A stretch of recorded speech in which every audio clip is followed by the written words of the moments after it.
ciidamada dowladda federaalka Soomaaliya ayaa dib u la wareegay xaafado ka mid ah magaalada balad xawo ee gobolka Gedo kadib markii dagaal 10 saacadood qaatay halkaasi ay kula galeen ciidamo uu hogaaminayay wasiirka amniga maamulka Jubbaland Cabdirashiid Xasan Cabdinuur Janan waa berigii hore ee saaka ayaa la sheegay in dagaal xoogan ciidamada dowladda iyo kuwa maamulka Jubbaland uu ku dhaxmaray gudaha magaalada balad xawo kadib markii dagaalamayaal ka tirsan ciidamada uu hogaaminayay wasiir Janan ay gudaha ay u soo galeen magaalada balad xawo xaafado dhowr ah oo ka tirsan magaalada balad xawo ayaa saaka waxa lagu arkayay dagaalamayaal hubeysan oo ka tirsan kuwa Janan kuwaasi oo qabsaday xarunta degmada iyo tan saldhigga walow markii dambe laga saaray sida la sheegay dagaalka labada dhinac halkaasi ku dhaxmaray ayaa la xaqiijiyay inuu geysay khasaare isugu jira dhimasho iyo dhaawac kaas oo soo gaaray dhinacyadii dagaalamay iyo dad rayda labada dhinac ayaa adeegsanayay hubka waaweyn kuwaasi oo khasaare badan ka soo gaartay dadka shacabka ee ku nool magaalada balad xawo ciidamada Cabdirashiid Janan ayaa la sheegay inay gabaadsanayeen shirkadda isgaarsiinta Hormuud ee martabaha magaalada waxaana la sheegay in gantaalo waaweyn ay ka soo tuurayeen taasna ay keentay in dhibaato badan ay ka soo gaarto dadka shacabka lagu dul dagaalamayo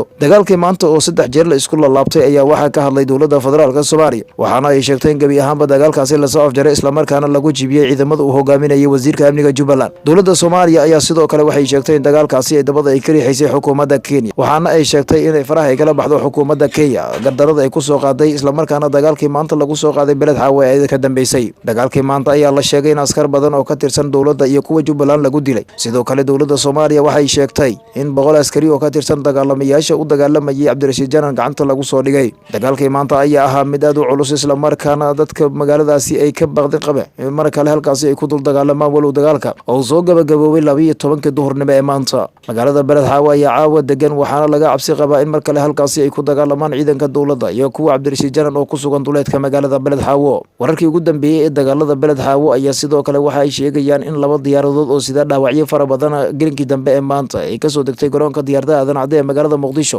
askartii ka tirsanaa dowladda federaalka Soomaaliya ee ku soo waxiiloobay dagaalkii cuslaa ee maanta ka dhacay magaalada balad xawo dagaalkii maanta ka dhacay magaalada balad xawo ayaa ahaa mid culus isla markaana labada dhinac waxba la isku reeban 5 caruur iyo hooyadood ayaa la sheegay in meel qura ay ku geeriyoodeen taasna ay keentay in dadka shacabka magaalada balad xawo ay ka cararaan guryahooda kadib markii madaafiicda goobta ka dhacaysay u adkeysan waayeen ciidamada Cabdirashiid Janan ayaa la sheegay in isticmaalayeen hubka boobayaasha iyo madaafiicda janta findiga taasoo lagu garaacay xaafado ka mid ah magaalada sidoo kale ciidanka dowladda ayaanan u aabiyelin laftooda xaafado ka mid ah magaalada oo ay ku garaaceen sida la sheegay madaafiic kadib markii loogu itaal sheegtay waa berigii hore ee saaka dagaal ka dhacay gudaha magaalada balad xawo dagaalkii maanta ka dhacay magaalada balad xawo ayaa waxaa majaxaabinaya wada hadallada u socda maamulka Jubbaland iyo dowladda federaalka Soomaaliya taasoo la xiriirta arrimaha doorashooyinka dalka